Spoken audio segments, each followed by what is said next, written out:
Caps is roaming, combine the two and you get another kill. C9 not quite going all the way down to the bottom lane as Jensen's going to go back to his lane to farm. But a bit of borrowed pressure here as Hylissang and Reckless clear out the ward and defend their turret. Bot lane's getting a bit low. C9's pressure finally bearing some fruit here. Not up in farm, but that turret down to 1/3 might mean something eventually. Yeah, they also had a bit of a visit there. Jensen roams down from the mid lane. Svenskaren's in the area, but they cannot overextend for a second here. Warding does stop one of the recalls. Yeah, Zays are going to walk back to this one, and it will be Sneaky once again matching. Has a finished Storm Rage, so again, a potential power spike could be there. Just to watch the mid lane fight as Caps gets out of W range. There's never the aftershock and wins that trade handily. We talked about before how Caps had cleanse on cooldown, so there was an opening to just flash ult him with the Lissandra here and Svenskeren around, but he didn't opt into any ganks. He's also been missing flash for most of this early game. It's going to be ready very soon. Maybe he feels a bit confident then to go for a play, but it's getting harder for C9 the further they fall behind, especially around this LeBlanc pick that is getting really fed on kills. Exactly. There has been so much talk about early game aggression and just throwing caution to the wind, trying to go for ganks over and over in the early game, but we're seeing the downside if you fail in those early steps right now and how hard it is going to be to come back because Fnatic have had such good answers to these movements from C9. Broxa just took the early invade, was able to get to the bottom side, then kills mid lane, and has been a huge snowball. And this counter pick, Echo, last pick in the entire draft, specifically against the Victor. Got off to a rough start because Svenskeren died under that turret for no reason at all. And then obviously we had the roam from Caps killing Licorice. And now he's down in CS, he's not really winning trades anymore. And Whippo is just constantly pushing in this turret. Big part of the viability of melee assassin counter picks into squishier mages is with kill threat. And if you lose the kill threat in the early game, then you lose so much power in your lane. And the whole point of that counter pick to begin with. So, you know, not necessarily his fault or the pick's fault, but due to the early game going-ons here, it has been a completely different story. The fight might continue. He doesn't ult in time. What a shot from Whippo, getting the solo kill. Licorice not up for the match. That kill kind of encapsulates this entire first game of the series. This is a landslide, Deficio. It's a perfect game so far. 13 minutes in, Cloud9 have only had mistakes so far. Hoping for their first foray into something advantageous. It's not happening yet, though. Again, not finding the trade in the bottom lane either. Feels like C9 were looking at the Fnatic EDG series and saying, okay, Fnatic are going to play a bit slow in the early game. There are ways for us to get some bot lane.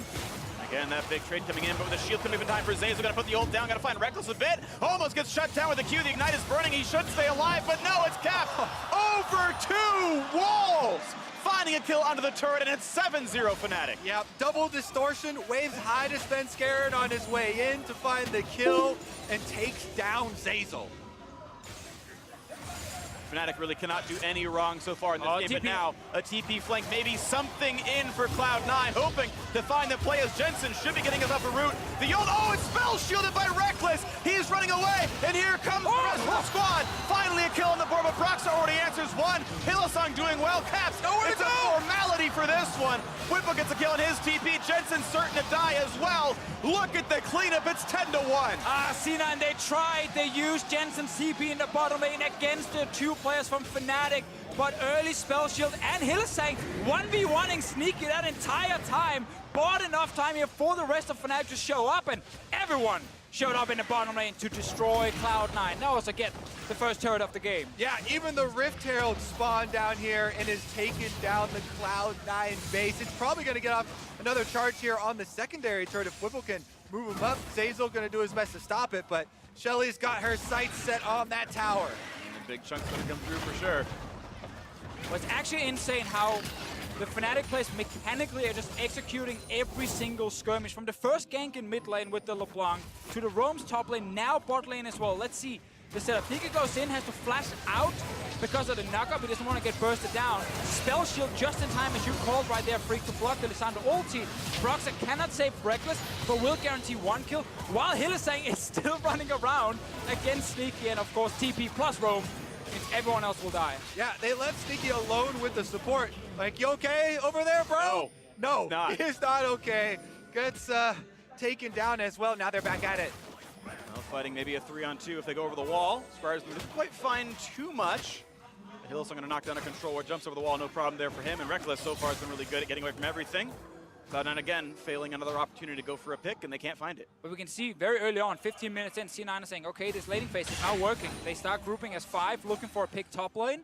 In the end, fnatic smell it, and they end up just jumping away. All of C9 have to now go back, catch the waves. Bot lane already getting pushed in by the Victor. Now, I want to emphasize how important it is that Fnatic have these powerful burst champions with so much mobility. Lee Sin and LeBlanc are two of the best champions to have this much of an early game lead on, because they can get over the map to anywhere and traverse all these different walls, come at you from all these different angles. Once they have a lead like this, it is going to be a smashing. See when the next play comes forward as the turret's getting lower and lower. Fnatic need to make their good choices around this map. The difference in gold about 6,000 here, a little bit above that. Fnatic are well on their way to a 1-0 start in this series. Of course, there's more to play, but they are looking very good to make their way to their first final since 2011. And on they go. Good start, at least. Yeah, a very good start. There's a lot more to play, but this is one of the most one-sided games I've seen at Worlds so far, and it's Fnatic doing a lot of really good work. Well, let's see what happens here. Jensen is hiding in a brush behind Caps. Svenskeren jumps. They do not get him in time. Cleanse was also available for the LeBlanc, so it's going to be even harder to shut him down. But there's some big bonuses now on the side of Fnatic. Kill on to Whippo with 4 kills is huge suddenly for C9 if they can actually do it. Same thing with mid jungle. For now, though, they're not actually getting in range.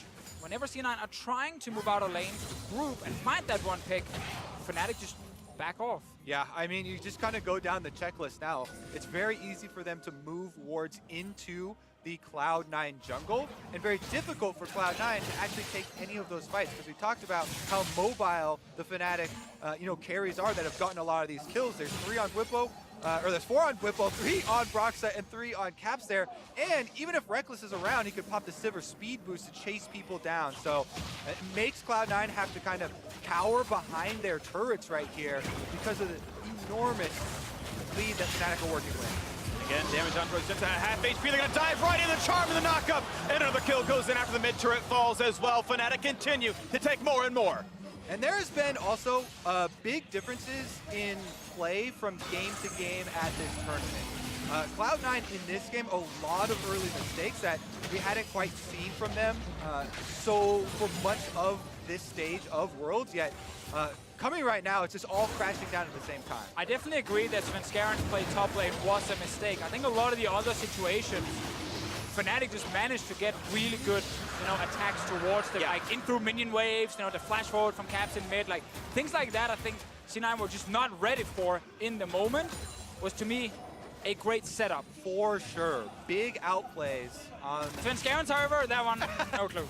Big outplays though, especially the LeBlanc that you're talking about. Caps was down in CS, yet he continues to look for these plays to set up, going for the kills and securing the extra control that way. And I want to talk about something you said before here, Kobe, with the lead now from Fnatic and getting deep vision. In this meta, especially without Tracker's Knife, most of the defensive wards teams are trying to place in the early game in their own jungle are going to be like control wards just around the entrance. But you can always see them, so Fnatic, when they walk in, can just kill the C9 control wards, place their own, which then will also deny the limited amount of normal wards C9 can place, and it gets really easy right now to just get full control of a jungle side and keep that control, because you deny full vision from the enemy team, and they don't have enough wards to keep putting them in to see what's going on. They have to constantly recall with the support then, and it's one of the reasons the game is very snowballing and very fast. So once Fnatic get back to pushing the lanes, they can look for that setup. And I give so much credit to Broxa for this. As the Lee Sin, choosing to get the LeBlanc some free time by ganking mid, getting the kills mid, means that then you unlock Caps to go roam up to the top side and take over that matchup. So it really does have this big chain effect. We're in a fight again. Yeah, as they look forward, Brock's going to jump to a ward and get away. Sivir helping him run back a little bit. Here comes the charm, the double knockup. They're going to find one already. Azazel and the jungler is gone. 2-0 Fnatic. They're re-engaged, looking for Hillsong. They might jump him down, and they will. 1 up for C9, but another trade. Great kick for Broxa as he is unstoppable now in the jungle. 14 to do, and Fnatic will be satisfied with the 3 kills. Baron is on the menu. 20 minutes in, they're starting it. Sneaky's fairly low, trying to duel the red buff. Jensen is around, no ulti on his side. 4 members from Fnatic alive here. Try and force Jensen away. Ooh, he's already getting a little bit low as well. The ult's coming